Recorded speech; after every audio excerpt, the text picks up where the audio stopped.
Hollywood, California, Monday, May 31st. The Lux Radio Theatre presents Frederick March and Jean Arthur in The Plainsman.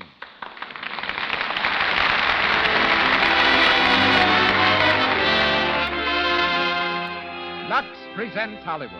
The makers of Lux Toilet Soap appreciate the enthusiasm you have shown for this fine beauty care used by 9 out of 10 Hollywood stars. It is your regular purchase of Lux Toilet Soap that enables us to bring you this program. Our stars tonight are Frederick March, Jean Arthur, Porter Hall, Joan Fontaine, and Paul Harvey. Our guests, Sidney Skolsky, famed for his reports from the Hollywood newsfront, and Marie Osborne, Ginger Rogers' stand-in. Our producer, Cecil B. DeMille. Our conductor, Louis Silvers. From our theater on Hollywood Boulevard, we greet you all to another hour in the Lux Radio Theatre.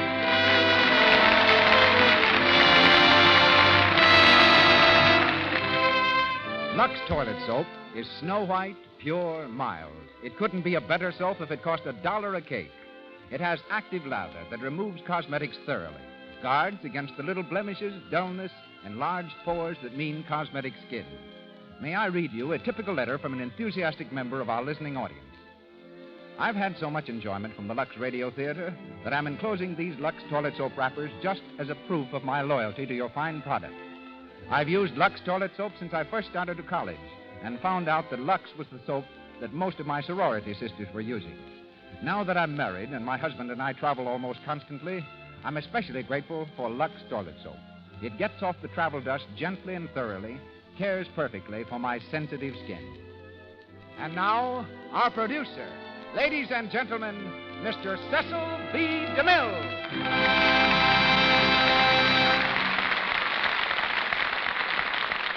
Greetings from Hollywood, ladies and gentlemen. Last week, I announced that Gary Cooper would be with us tonight to star with Jean Arthur in The Plainsman. For 2 weeks, Gary's been working in the water, making scenes for Souls at Sea. The result is a severe cold and a high temperature. But ignoring both, Gary has insisted on rehearsing. He protested to his physician that we have a show to put on. And that, sick or not, his place tonight is here at the microphone. It wasn't until late last night that we succeeded in talking him out of it. He finally gave in, and at this moment is home and in bed. I know you all join me in wishing him a speedy recovery. Stepping into the breach with a graciousness characteristic of a true friend and great actor is Frederick March. The part of Wild Bill Hickok is rather close to my heart. I entrust it to Mr. March with gratitude and the complete assurance that in his hands it awaits only new honors. And now a word about our story. On the 9th of April, in 1865, Generals Lee and Grant met at a farmhouse in Appomattox Courthouse, Virginia, and with quiet simplicity signed a document whose words had been written in the lifeblood of nearly 500,000 Americans. The war between the states was over. The signatures were scarcely dry when the eyes of the nation turned westward and saw beyond the Mississippi a fabulous empire, yet untamed, a land of thundering bison herds and savage Indians. Into this territory poured the legions of Americans whose faith and fortunes had been scattered by the war, and the hordes of immigrants who flooded from Europe to stake their homes on the sweeping plains. Some found peace, some found riches, and some found death at the point of 6-shooters and scalping knives. For there was no Sunday west of Junction City, no law west of Hayes City, and no God west of Carson City. Out of this background was born The Plainsman, the first of a series of pictures based on the magnificent pageant of American history and its unsung heroes. A series which I am continuing with the story of Jean Lafitte, the buccaneer. Frederick March will again star for me in the role of this amazing pirate. Wild Bill Hickok was not an outlaw. He was a frontier marshal, gentleman, and the keenest shot in the West. And always in his shadow was the equally compelling character of Calamity Jane. My good fortune in securing Jean Arthur as Calamity in the screen version is repeated tonight. No star is better equipped by nature and ability for this colorful role. Also from the original cast comes Porter Hall, resuming the role of Jack McCall. Mr. Hall's current Paramount film is Make Way for Tomorrow. Joan Fontaine, a young actress rapidly rising at RKO Studios, plays Louisa Cody, and Paul Harvey is heard as Yellow Hand. And now, we set our course along the trail of the pioneers to the west. The applause of our Hollywood audience greets the rising of the curtain as the Lux Radio Theatre presents The Plainsman, starring Frederick March and Jean Arthur, with Porter Hall, Joan Fontaine, and Paul Harvey.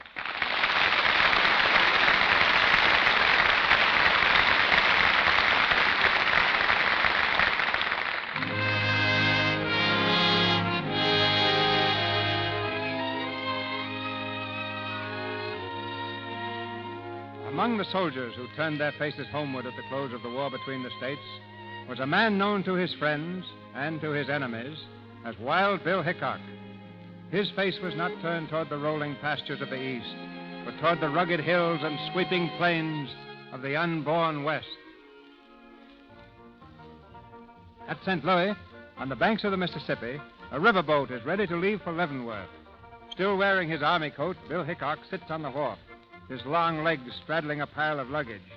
A small boy eyes him with frank interest. Where are you soldiering, mister? Oh, I'm all through, Sonny. The war's over. Didn't you hear? Yeah, I heard it, but I don't take no stock in it. What might your name be, mister? Well, it might be Bill. You ain't Buffalo Bill, are you? No. Oh. Well, now, I'll tell you. If I wasn't myself, I'd just as soon be Buffalo Bill, 'cause he's a great scout, son. You know, I saw him shoot at a whole herd of buffalo once. I thought he'd miss, but two started coughing and fell down dead. He'd shot through 'em both, and he made the dust cloud up 1.5 miles away on the other side. Gee, Willikin. You know, that's the kind of shooting I aim to do. I can shoot pretty good now with my slingshot. Watch, mister. Hey, that's all right, Sonny. That whistle is just a half-minute wrong. Gee, that's a Jim Dandy watch you got there, mister. Plays a tune, too. Listen. Cute, isn't it? Hey, that's your picture stuck in the case?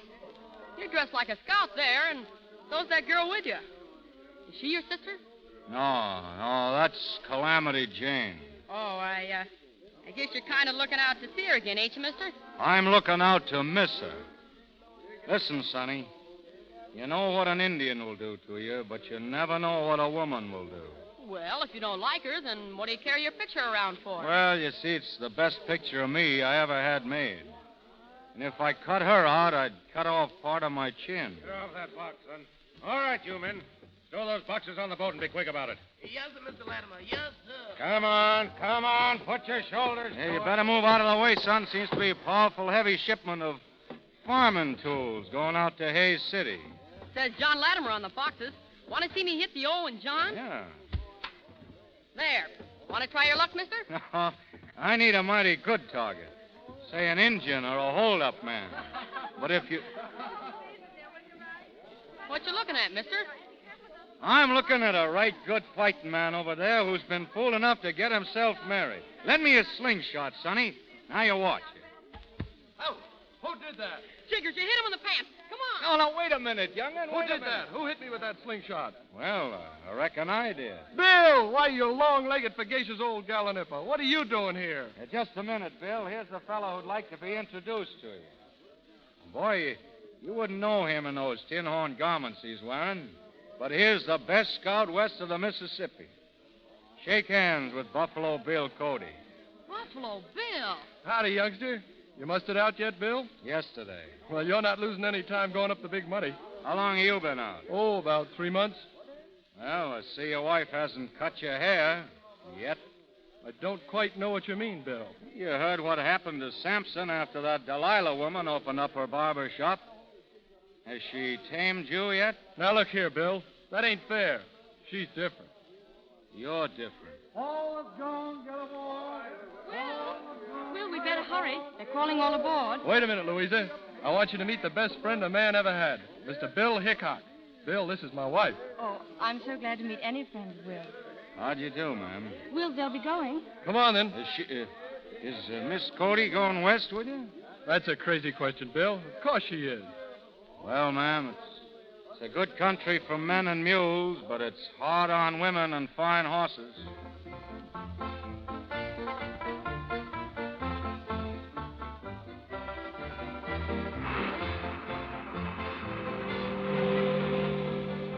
There he is, McCall. Over there by the rail. Bill Hickok? Wild Bill Hickok. They say he can hit a dime at 30 pieces. I'd like to meet him. He's a feller to have as a friend. Evening, Mr. Hickok. I'm Jack McCall. Tickle to death to be traveling with you. Glad to know you, Mr. McCall. Ah, thanks. Hey, your toothpick's on fire. What? Oh, that ain't a toothpick, Mr. Hickok. It's a new fad. Cigarettes, they call them. Back east. Cigarettes, huh? Well, it's on fire. Good evening, Mr. Hickok. Oh, good evening, Miss Cody. Do you think we'll reach Leavenworth tomorrow? Well, ma'am, of all the variable things in creation, the most uncertain are the actions of a jury, the state of a woman's mind, and the condition of the Missouri River. My mind isn't uncertain. I'm going to help Will. Don't you believe I can? Well, I don't know, ma'am. He killed his first Indian when he was 12, Bill did. At 14, he was riding Pony Express. He's one of the best natural scouts on the frontier. Now that some folks has taken to selling guns to the Indians, he might be needed where you can't be any help to him. Will's promised me to give up scouting and killing Indians and all that nonsense. West is in his blood, ma'am. You can't change that. But the West is changing. Shouldn't Will change with it? Well, I don't know as I could answer that, ma'am. Unless it's just because he is Will Cody.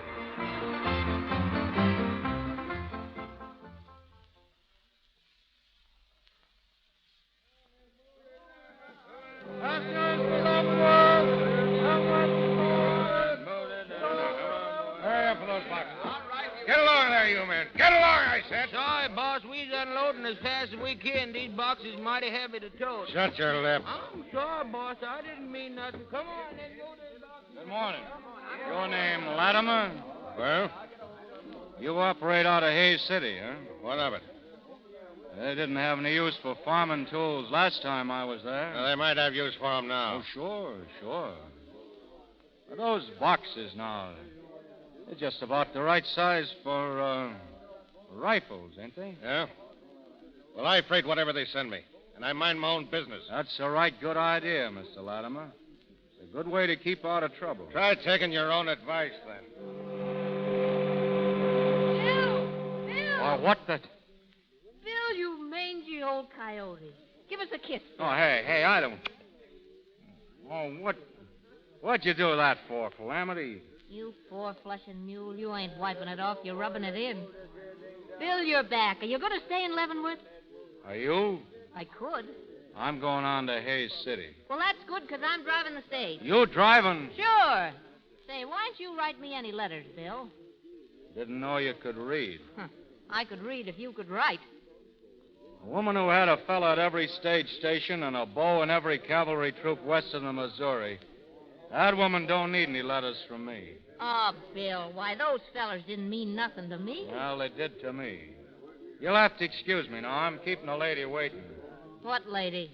Standing up there next to Bill Cody, I'm helping put her things in the stage. Is that chipmunk yours? Did you bring her with you? Well, what if I did? Nothing to you. Ain't it? After you run out on me, you slab-sided, box-toting rat, you brung that honky-tonk mopsy... Shut up, Calamity. And stay that way. You... See that? She whipped his hat clean off his head. Tip your hat when you speak to a lady. Yeah, I will. When I speak to a lady. Bill. Oh, Bill. Hi, Calamity. Well, Bill Cody. Hey, what are you doing in them busted feathers? Come here, Calamity. I want to introduce you. Louisa. Yes, Bill? Lou, this is Calamity Jane. Everybody knows her. Born and bred out yonder. Rides better than a man, drives stage. Wait, Cody. Is she your mutt? She's Mrs. Cody. Your wife? Oh. Well, I'm certainly glad to know you, Miss Cody. All passengers for Hayes City, Calamity. Suits me. You better get in, folks. It's a long ride.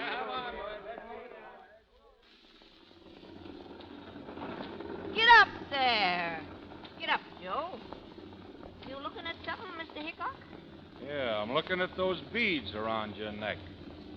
You've been driving for 3 days, and you changed horses 14 times. Don't you ever change those beads? Well, I ain't wearing them 'cause you give them to me. I'm wearing them 'cause I like beads.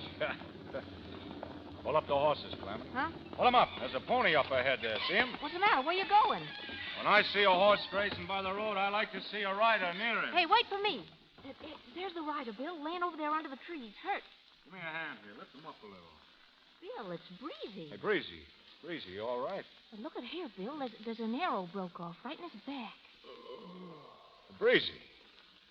Bill Hickok. I thought you was off to the war. Oh, the war's over, Breezy. Tain't over where I come from. There's 2,000-3,000 Sioux Indians are cayuting around Fort Piney with war paint on. Colonel Carrington, give me a message to General Custer. What was it, Breezy? He says, tell Custer to get ammunition through to Fort Piney or we're done for. Them's his words, Bill.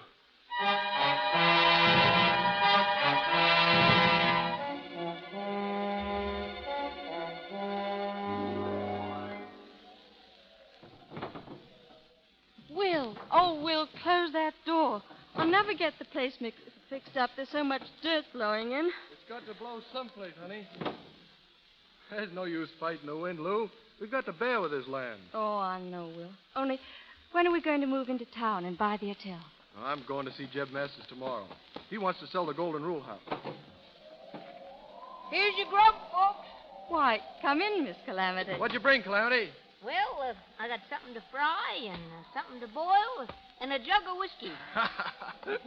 Say, this is a grand shebang you got here. Oh, how can you say that? It's so dusty, and I haven't got my curtains hung yet. Give your wife a hand, you long-legged tooth-spot.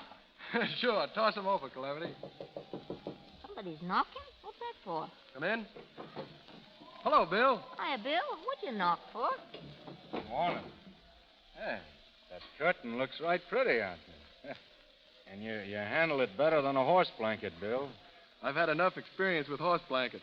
Lou says I've had too much. Oh, that's too bad. Because there's a horse outside waiting for you now. You trying to trade, Bill? Yeah. A hotel for the lives of 48 men. And 10,000 rounds of ammunition thrown in. What do you mean? Well, Chief Yellowhand is on the warpath, ma'am. He's an old friend of mine, Yellowhand.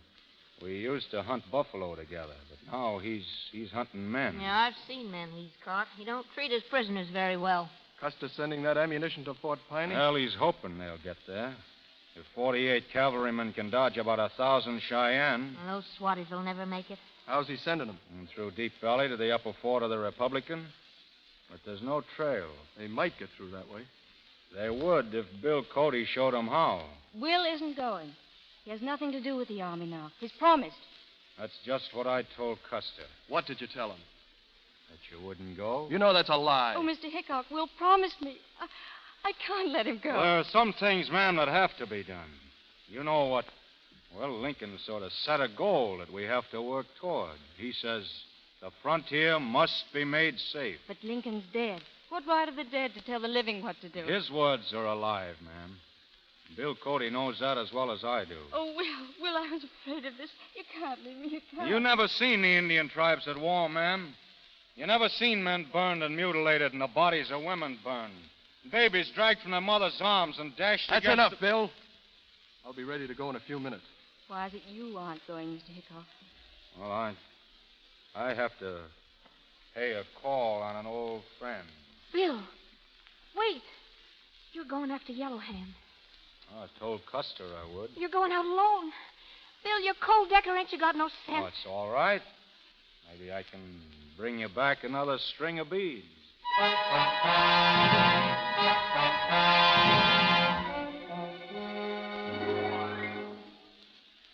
Turn up the lamp a little, Louisy. I don't know how I look in this dress of yours, but I feel like the Queen of Sheba. Oh, you look lovely, Calamity. I want you to keep that dress, dear. You do? Say, no woman ever gave me nothing before. Well, I never even seen clothes like these. Calamity. That old coyote's got a toad in his gullet. Couldn't be an Indian, could he? Oh, honey, when you hear something yelling at night around here, it's just some varmint. But when you don't hear nothing, it's an Injun. Calamity, I want you to stay here with me. I've never been alone before. Now stop worrying about him, honey. Well, he's got a whole troop of cavalry riding herd on him. But my Bill plays it alone, the big mule. He's coming closer. Calamity! Calamity, what are you staring at? Lou, don't look at the window. Don't let on anything's different. But listen to me. Can you ride? Yes. My horse is outside. Take this coffee pot inside to the stove. Open the back door there and wait. What? I'm going to entertain some visitors, and they're Indians. Indians? Shut up. When you see them all in here, sneak out to the horse. Ride to town, don't stop for anything. Tell them there's Indians here with war paint on. Do you understand? Yes. Now go, hurry. Oh, Lou. Lou, make me some fresh coffee, honey. Well, company. Come in, boys. Come right in. Don't be afraid.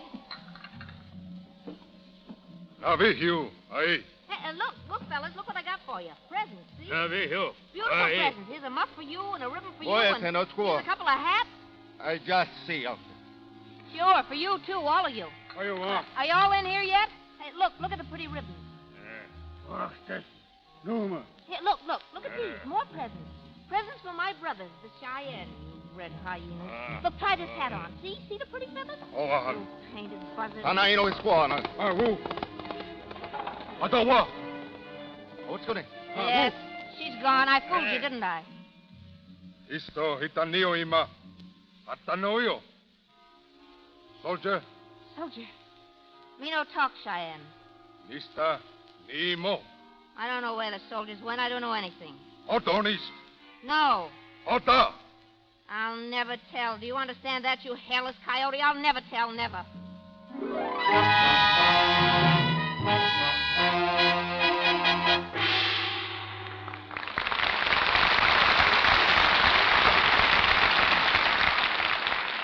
Here in Hollywood, over on Gower, there's a little brother who likes to play jokes on his big sister. He's been at it again, and now let's listen in on Sue, the victim, just home from a hard day's work as a secretary in one of the studios. Honestly, Mother, it gets my goat. That little devil knows I have a date with Bill, and he's gone and stolen the last cake of Lux toilet soap out of the bathroom. Gee, I just depend on that beauty bath to pet me up. Never mind, dear. I'll see that he goes to the store this minute to buy more. That's a mean trick to play. Tommy? You better go and get the Lux soap. Mother was a peach to make Tommy get this Lux toilet soap for me. There's nothing so restful and sort of luxurious as a bath with this nice, fragrant soap. And it does leave your skin smelling divine. Bill seems to think so, for later on, while they're dancing at the Coconut Grove, he leans close to Sue and says, Gee, Sue, you're the sweetest girl. It's Lux Toilet Soap's active lather that makes it such a wonderful bath soap. It carries away perspiration, every trace of dust and dirt from the pores. Leaves skin fresh and lightly perfumed, exquisitely dainty. Back now to Mr. DeMille. We continue The Plainsman, starring Frederick March and Jean Arthur.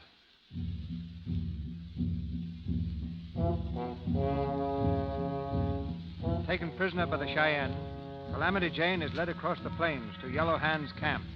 With her hands tied behind her back and a rope around her neck, she stumbles through the prairie grass between two lines of Indians. Suddenly, on the crest of a hill, a mounted figure appears. Yahoo! Bill! Bihuino. Bill, get out of here. Go back. These are Yellow Hand's men. Ain't you got no sense, Bill? Let go of me, you squint-eyed. No power-ini. Nista ho-imadoni. Shoot your way out, Bill. Quick, are you crazy? Shut up, Calamity. You got a tomahawk in your brains if you keep on asking for it. What are you doing here? Indians will sell most anything. They may sell you. His sons, eh? Oh, Bill. Not your watch. Don't give him that. Ahiva hamaatanoy. What's he saying? He wants my gun. Don't give him to him. It's all right.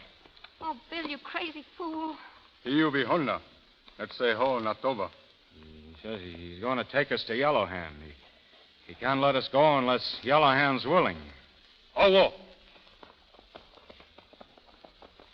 Well, you done it, didn't you? Yeah, I done it, all right. Bill, Why'd you get yourself into this? Was it for me? What? I thought you were Miss Cody in that dress. Bill, you offered up your watch and your guns. That couldn't have been on account of me either, could it? Could it, Bill? No. I wanted to be taken to Yellow Hand to find out what he's up to. Oh. Bill, what'll they do to us? We'll soon find out.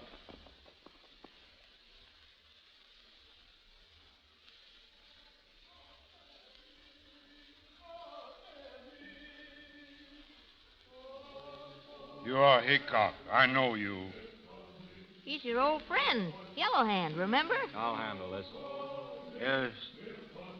Speak your own language, Yellow Hand. I'll understand you. You, me, speak white man tongue. You remember what I said last time we met? I said one of us would lift the other's scalp. Which one? Well, looks like you'll be the one to say. What started you on the warpath, Yellow Hand? Where sun rises, white man's land. Where sun sets, Indian land. White man come, take our land. Kill buffalo, our food. White man promise us food. White man lie. Now Cheyenne buy white man's thunderstick. Soon war drums sound in all Indian land. All tribes ride with Yellow Hand. We drive white man like buffalo away, back to rising sun. Yellow Hand has spoken. Yellow Hand has spoken. And you may be right. But you can't drive the white man away. White man send bullets. Many, many bullets. Where? Oh, Yellow Hand, somebody's romancing. You tell where. I don't know. You tell where. He's your friend, Bill. Why don't you tell him it's heading east to Leavenworth? Hiyo vihona vihiyo. Hiyo payotse. Viho ka histianamo. You're crazy. She's not my squaw. Why you keep woman's face in watch? Bill, you got my picture in your watch? You kept it? Well, I couldn't get it out without scratching the case. And you've been acting like you didn't care, and all the time you've been... Tie up that tongue of yours. Look at their faces. Squaw. Let her go. She doesn't know anything. Hickok, you quick to say she not know. Hickok will not tell, but Yellow Hand will know.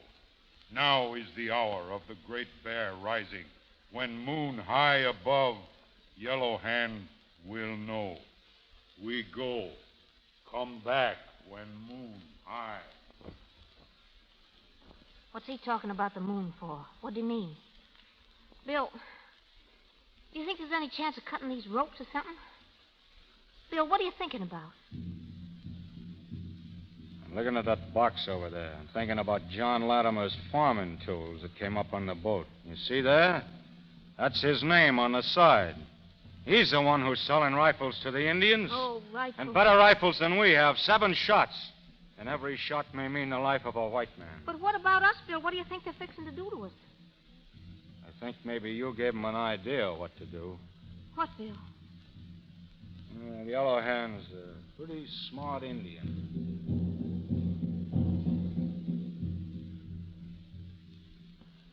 Hear them drums? That's taps for us, ain't it? Won't be so hard going out together. It'll be harder than you know. Calamity, there are only 2 of us. 2 lives against all those men in the ammunition train. But I don't want to die, Bill. I don't want to die. Now, hang on to yourself. Oh, you'll have to help me, Bill. Just like you did the first time I ever saw you, remember? I was just a kid, had no more sense than I got now. Heading down the grade, regardless, with no brakes on. I loved you then, Bill. Just like I do now. Looks like that moon's about ready to show. You never even gave me a picture. But you carried mine. I know you care about me a little. Couldn't you say it just once? You know, maybe they'll let us go after all. Bill Hickok, you ornery son of a mule. You wouldn't give a bad dime to a sick kid, would you? Well, you may be right, Calamity. No, I ain't. I know it. I ain't worth a bad dime. But every night I talk to you, Bill, wanting you. And I know you feel the same way. Why won't you give in and tell me?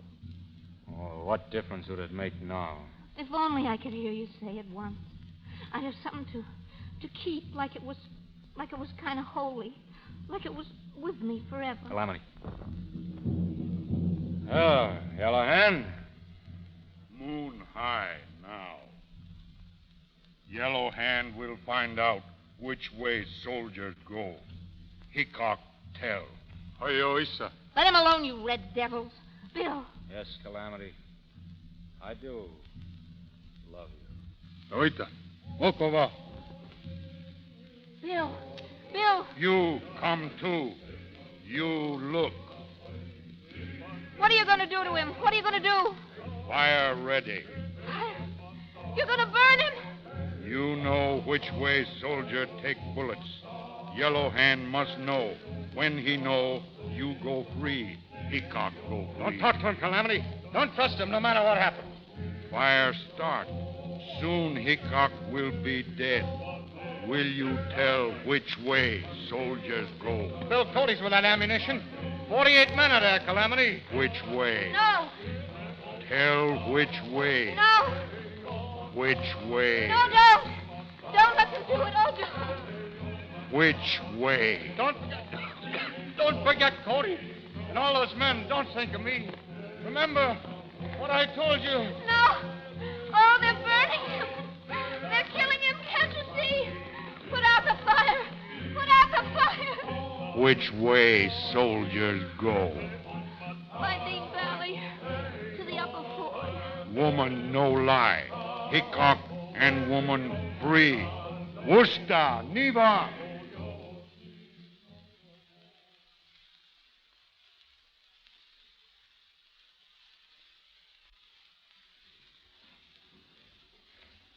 The trail's over here, Bill. Oh, I couldn't help it. I didn't mean to tell. Won't you look at me, Bill? I hope I never have to look at you again. Oh, Bill, please. We're free, sure. What about Cody? What about... You hear that? It started. Yellow Hand's attacked already. I got to get to him. You can't reach him on foot. Well, I'll get through somehow. And you got to reach Custer and tell him we need help. Custer finds out I told Yellow Yes, Hand. he'll give you the firing He squad. won't find out. I'm going to tell him.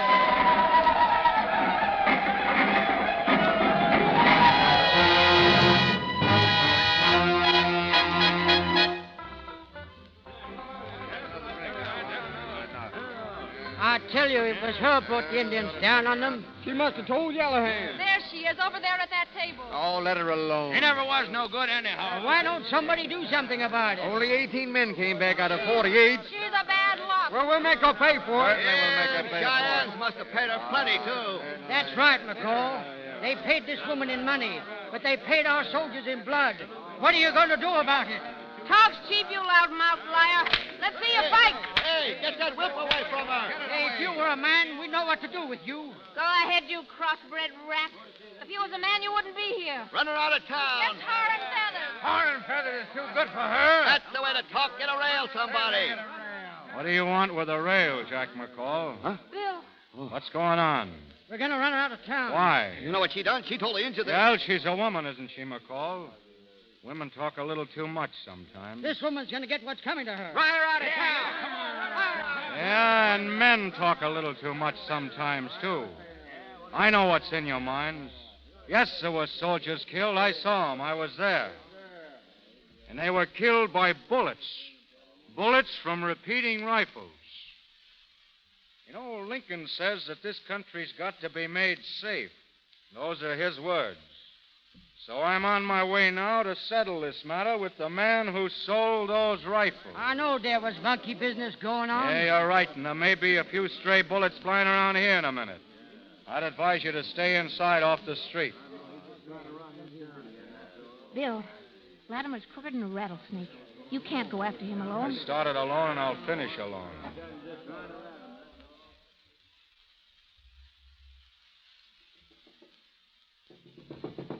Who is it? Jack McCall. Let me in. Well, what do you want, McCall? Mr. Latimer, I want to do you a big favor. Yeah? Hickok's after you. Wild Bill. He says you're the cause of all these Indian massacres. He's on his way here now. He is, huh? Yes, you better do something about it and do it fast, Mr. Latimer. He's a dead shot. Yeah. Yeah. He wouldn't shoot at a soldier, though, would he? Soldier? What do you mean? There are 3 men working for me, deserters. But they're still wearing uniforms. They can handle Mr. Hickok. They can handle him fine.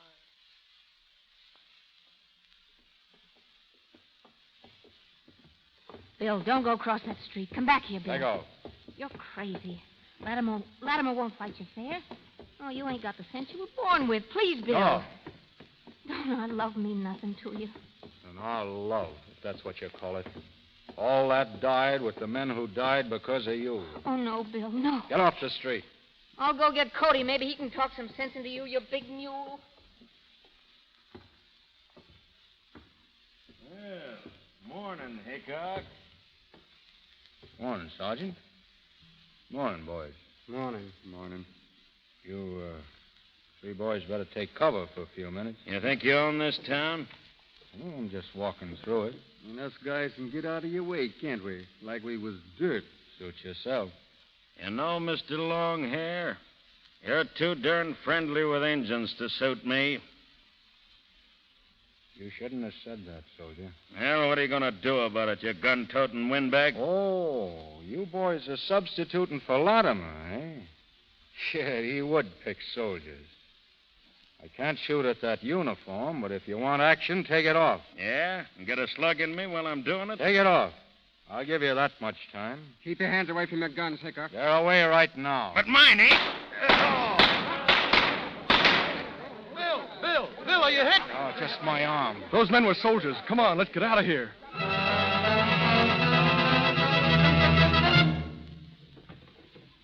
Sit down over here, Bill. There we are. Louisa. Oh, I'll be all right. Look, don't let them find me in your house. Bullet went clean through, but it's bleeding bad. Will, what happened? He's just shot 3 soldiers. Oh, are they dead? Yes, get some water. You brought this man into our house? A murderer? Oh, when is this going to stop? When will it ever stop? This killing and killing. Why don't they kill him, too? Then you could be next in. Louisa, he's my I friend. didn't mean to bother you, ma'am. I'll be going. You sit right down again, Bill Hickok. You can't go bleeding like that, whatever you've done. Thank you, ma'am. You know, I never was a murderer. I never did fight unless put upon. Thou shalt not kill. Oh, no ghosts ever came bothering me.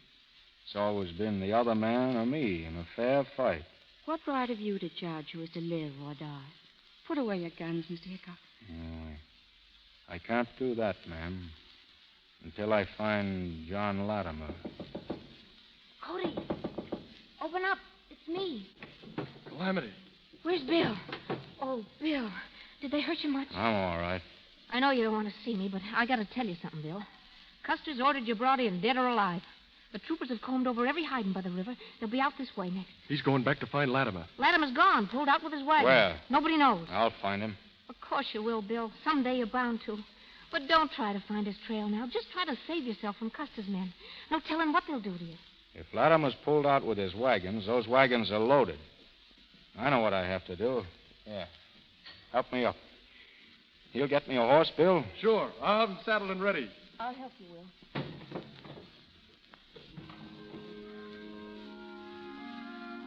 Why don't you lay up for a while and take care of that arm, huh? That's what I'll do. Yeah, I'll need this arm when I find Latimer. Oh, forget it, will you? You ain't got a chance against Latimer's men. You got nothing to lose. Nothing but your life. Bill Hickok, when you talk like that, I could bounce a rock off in your beam. Well, why don't you try it next time you see me? When'll that be, Bill? Where? Oh, up around Deadwood someplace. Never can tell. I gotta get out of here, too, after what I done. Well, I guess this is goodbye, eh, Bill? Where are you going? Oh, up around Deadwood someplace, I guess. I don't give a hoot where I go. You're well named, you know. A child of calamity. You're always getting yourself into trouble. Say, Bill, I reckon maybe you don't hate me, do you? Or maybe you're just being nice to me because you think you won't ever see me again. Sure, I'll see you again. This is a big country, you know, but trails cross sometimes.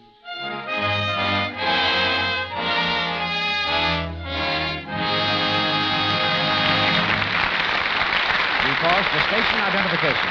This is the Columbia Broadcasting System.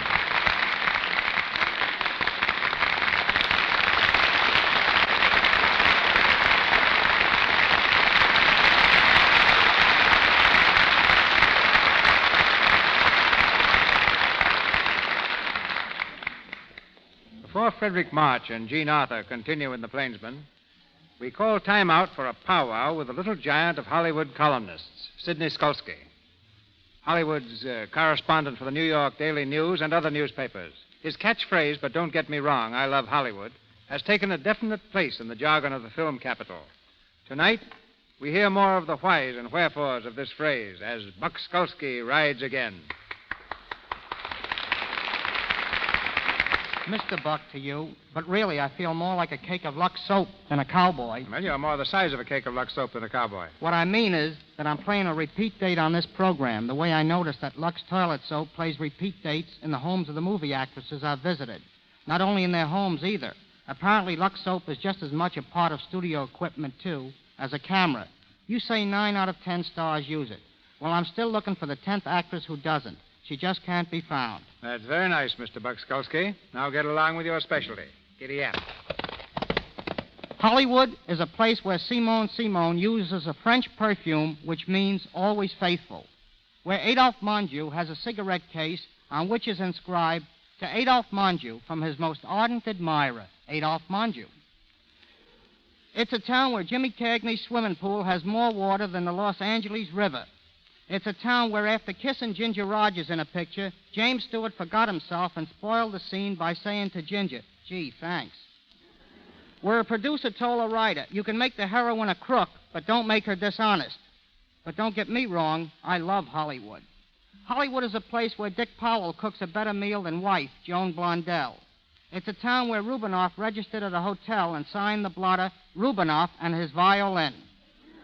Where an actor bawled out a waitress in the Metro Commissary for bringing him the wrong order. The waitress merely said, "I'm sorry, sir. We all make mistakes. I saw your last picture." It's a town where an actress being interviewed said to this newspaper man, "I want you to meet my daughter. She's older than I am." Where at the Trocadero, John Medbury asked Gracie Allen if he could have the next dance. Gracie answered, "It's all right with me if you can find a partner." But don't get me wrong, I love Hollywood. Hollywood is a place where Mae West has her name printed on the cushions in her auto. Where an actor approached George S. Kaufman and said, "I got a radio offer." Kaufman answered, "To go on or stay off?" It's a town where Charlie Chaplin's youngsters make him take them to a Joey Brown picture for laughs.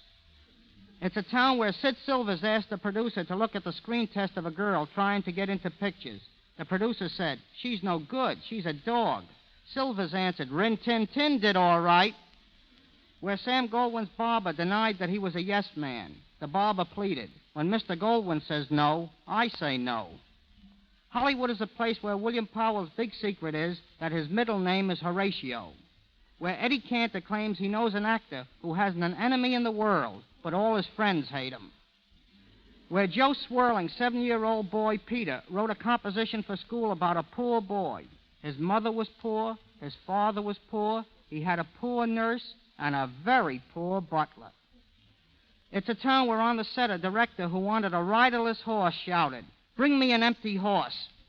Where one afternoon on Hollywood Boulevard, Harry Lauder, wearing skirts, passed Marlene Dietrich wearing trousers. But don't get me wrong, I love Hollywood. Hollywood is a place which gets more like Hollywood every day. It's a town where it never rains, but the fog washed out 3 bridges last week. Where Darryl Zanuck, trying to impress a guest at dinner, told him that Tyrone Power would be the biggest actor in the business because women like him. Zanuck, trying to prove his point, turned to the maid and asked, "What do you think of Tyrone Power?" She said, "What is it, a new gasoline?" It's a town where Robert Taylor in an interview said, "When I kiss them, I stay kissed." But don't get me wrong, and I better go before I do. Thank you. Don't get me wrong, I love Skolsky. Frederick March and Jean Arthur return to us now in The Plainsman.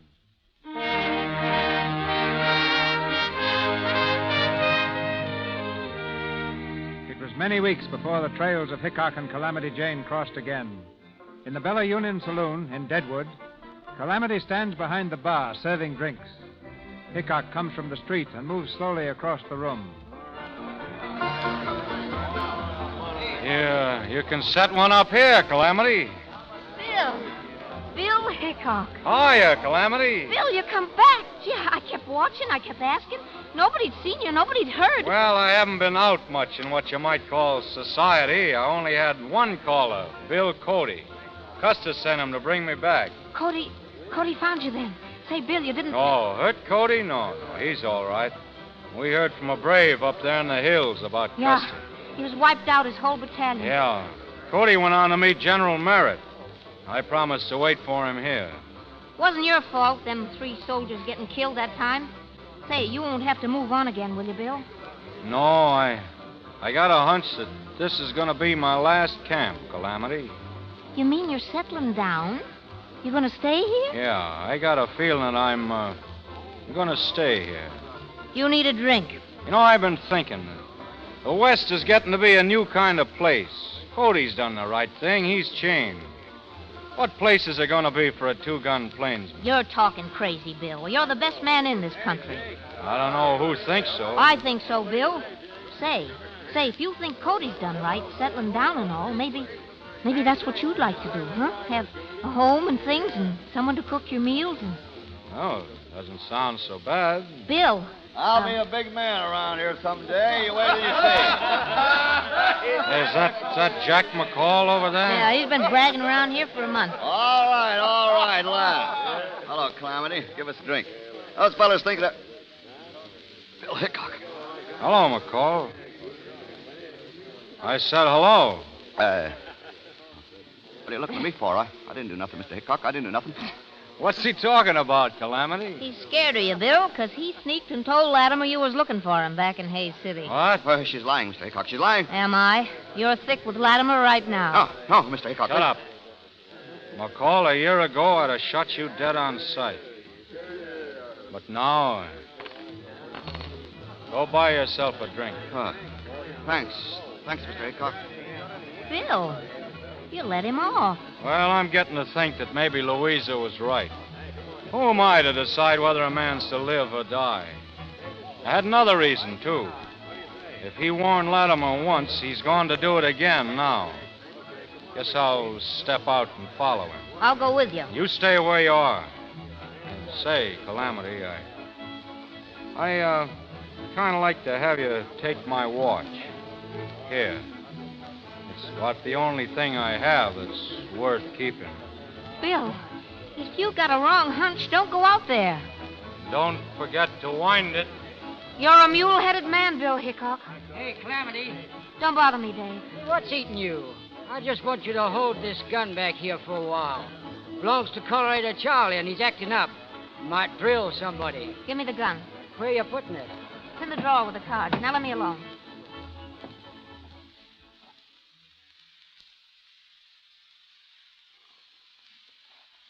Get that horse over here, Red. We're in a hurry. Doing my best. You'll never get the wagons loaded, Mr. Latimer. He'll be watching for you. Shut up, McCall. Come on, Red. Come on, Jake. We've got $10,000 worth of stuff here, and we... Oh. It's Hickok. Hiya, Latimer. I want to talk to you. Any objections, gentlemen? Where are you going with the wagons, Latimer? I'm going out of town. What have you got them loaded with? Buffalo hides. You can see, can't you? Your wagons are headed north, Latimer. Surely you're not selling buffalo hides to Sitting Bull's Indians. Take off those top hides. Let me see what's under them. Jake. Yeah. No, not Jake. You. Oh. All right. I don't know what your authority is for this, but you must have it. Keep your right hand in sight, Latimer. Sure. Don't kill me! Keep your hands off your guns. There'll be more dead men here than the town can afford to bury. Latimer. He's dead. Drop your gun, Jake. Bill, you all right? Sure. I'm taking these fellows in the Bella Union, Calamity. Go out and get ahead of me. Go on, you men, inside. No, not me. I just know Mr. Latimer. You just knew Mr. Latimer, McCall. You better get inside, too. Sure, Mr. Hickok. Whatever you say. Calamity. Yes, Bill. Cody and the 5th Cavalry's on its way. Step out here and keep an eye out for him. Sure, Bill. All right, now inside, Jake. Red. And McCall, Joe, step lively. Yeah. Now, gentlemen, we're all going to stay here for a while. So sit down. May be a long wait. What are we waiting for? We're waiting, Jake, until General Merritt gets here with the 5th Cavalry. Takes over those rifles outside. And any objections? When are they coming? Maybe today, maybe tomorrow, maybe a week. When I have to wait, I believe in entertainment. Furthermore, I'm short of funds. Get some cards, McCall. Yes, sir. See if you can find some fresh ones. Sure. Calamity keeps them over here behind the bar. And bring some chips. She keeps them in a drawer, I think. Here. Oh, there's a whole bunch of... What's the matter, McCall? Nothing. Nothing, Mr. Hickok. What's in that drawer? Why, just cards, chips, that's all. Bring them over. Yes, sir. You want a deal, Jake? All right with me. Here's the cards. Come back here, you. You can't go in there. It's Cheyenne Charlie. Come in, Charlie. Let him in, Calamity. How, Charlie? Charlie's a friendly Injun. Yeah, I know, Charlie. Sit over there, Charlie, or I can keep an eye on you. Charlie took a shot at me once, but I was too far away. Too bad you wasn't close, Hickok. Well, he got my horse. Charlie would have been the biggest man in the West if he'd have killed you, Hickok.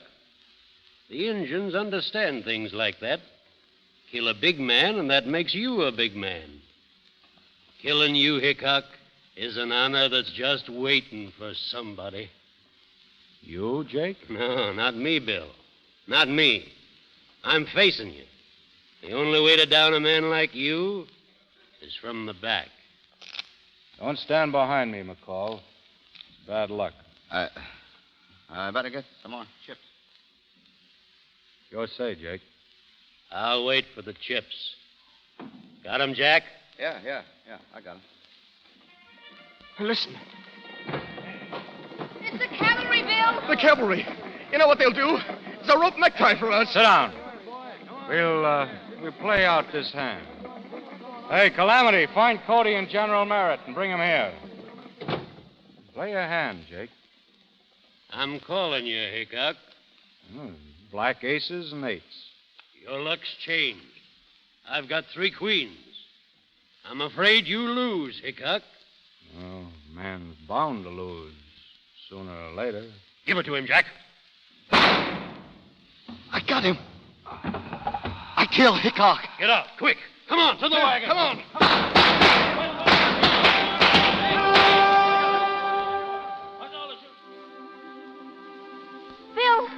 Bill, what's happened? Bill, what did they do? What did they do to you, Bill? Bill, look at me. Bill, can you hear me? Bill, I told you not to do it.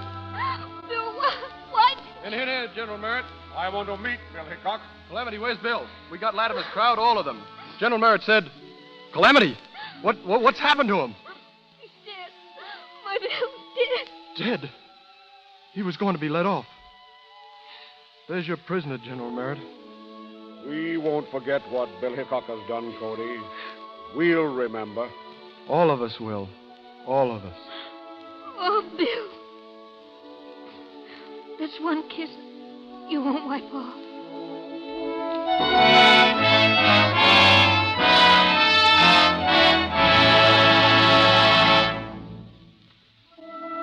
In Deadwood, South Dakota, next to the beautiful tomb of Wild Bill Hickok, is a simple little grave. The headstone bears the name Calamity Jane.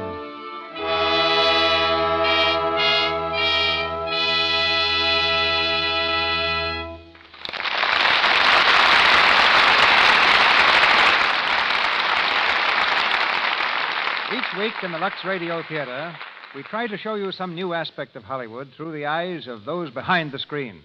So before Frederick March and Jean Arthur return, we'll have a word with Marie Osborne.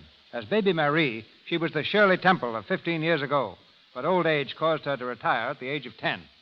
Miss Osborne holds one of the unusual jobs found only in pictures. She's one of our better-known stand-ins for one of our more famous stars, Ginger Rogers. Ladies and gentlemen, Miss Marie Osborne. Thank you, Mr. DeMille. I suppose the most logical thing to do is to explain first just what are the duties of a stand-in. Well, before a scene is shot, it is often necessary to spend considerable time arranging lights, cameras, and microphones to get the proper perspective. Rather than tire the star while this is being done, a stand-in stands in. However, a satisfactory stand-in requires more than the ability to stand first on one foot and then on the other. Yes, she must have the same height, weight, and coloring as the star for whom she is standing in. The same features, makeup, clothes, and the same complexion. Complexion is really very important. If the star had a light complexion and the stand-in was dark, lighting would be inaccurate and the camera improperly focused. And that brings me around to the subject of keeping your complexion like the stars, which is just another way of saying with Lux toilet soap. There are 3 reasons why I use Lux toilet soap, Mr. DeMille. First, because Ginger Rogers, who has one of the loveliest complexions in Hollywood, uses it. Second, because it's the official soap in the dressing rooms at the RKO studios, just as it is in every big studio. And third, because it happens to be the finest complexion care I have ever found. In all sincerity, I know of nothing better for removing makeup and keeping this skin smooth and soft than Lux toilet soap. But getting back to Miss Rogers... Yes, how did you start your career as a stand-in? Well, Ginger's mother, Leela Rogers, now in charge of RKO's Little Theater, had written several stories for me when I was on the screen as Baby Marie. When I was about 11, I went on a personal appearance tour, and Mrs. Rogers visited me backstage in a theater in Texas. She brought Ginger along, and we met then for the first time. About 3 years ago, with our positions quite the reverse, I met Mrs. Rogers and Ginger again in Hollywood. Told them that I wanted to get back in pictures, and Ginger made me her stand-in then and there. She's one of the finest friends a girl could have. And that, Mr. DeMille, is the story of this stand-in. Many thanks for bringing me here. Happy standing, Marie. And now a little crossfire from our leading man and lady, Frederick March and Jean Arthur. Jean, now that you've done the Plainsman on both the screen and the air, which did you enjoy more? Well, that's not so easy to answer, Mr. DeMille. Making the picture was considerably more exciting, I suppose, since you had me driving a stagecoach and captured by real Cheyenne Indians and practically living the same thrilling incidents that Calamity Jane experienced. Yes, but, Jean, there's an intimacy about radio that you can't find anywhere else. For instance, I'm told that Gary Cooper is listening in tonight. And I only hope that as Wild Bill Hickok, I was one half the man on the air that he was in the picture. I also hope that Gary's as quick in his recovery as Hickok as he was on the trigger. So say we all. My thanks and good night to you both. Good night, Good Steve. night. Thank you, Frederick March and Jean Arthur. This is your announcer, ladies and gentlemen, Melville Root. Who are the stars for next Monday night? What's the play going to be? Well, in just one moment, Mr. DeMille will answer those questions. Mr. March appeared through courtesy of Selznick International Studios, where he is about to make a new Technicolor picture with Carol Lombard. Mr. DeMille, Paramount Studios, where Jean Arthur has completed Easy Living. Joan Fontaine's next RKO film is You Can't Beat Love. Louis Silvers is from 20th Century Fox, where he's in charge of music for This Is My Affair. And here's Mr. DeMille. One of the most dramatic events in modern history, the Russian Revolution, becomes the background of next Monday night's play in the Lux Radio Theatre, when we present that amazing story of international spies, British Agent, suggested by Bruce Lockhart's best-selling book, screened by Warner Brothers. This exciting and romantic play brings 2 of your favorite stars back to our microphone, Errol Flynn and Frances Farmer.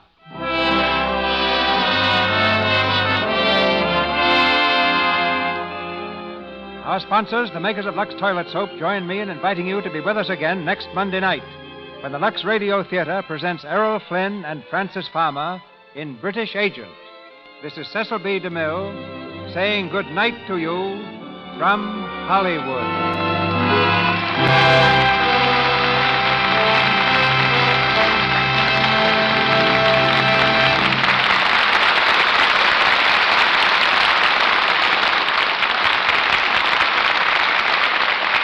This is the Columbia Broadcasting System.